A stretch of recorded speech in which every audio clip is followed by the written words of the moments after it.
2 हिरवी मिरची आहे। कढईत तेल टाकूया, यामध्ये जिरं, कढीपत्ता,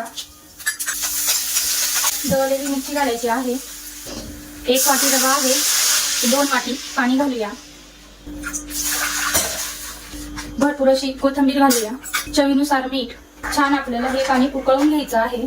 पाण्याला उकळी आलेली आहे, यामध्ये आपल्याला रवा घालायचा आहे। रवा घालून आपल्याला छान हे शिजवून घ्यायचं आहे।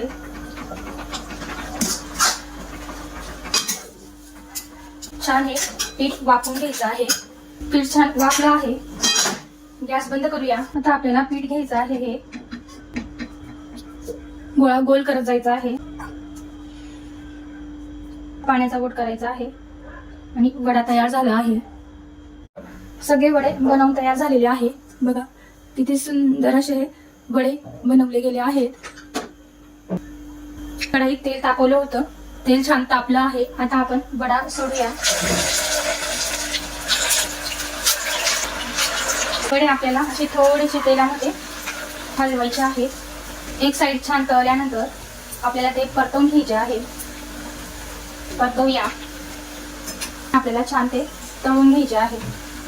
वडे आपल्याला छान कुरकुरीत असे तळून घ्यायचे आहे। एकदम मस्त असे गोल्डन ब्राउन झालेले आहेत, तळलेले आहेत। आता आपण हे काढून घेऊया। बघा किती सुपर असे तळले गेलेले आहेत।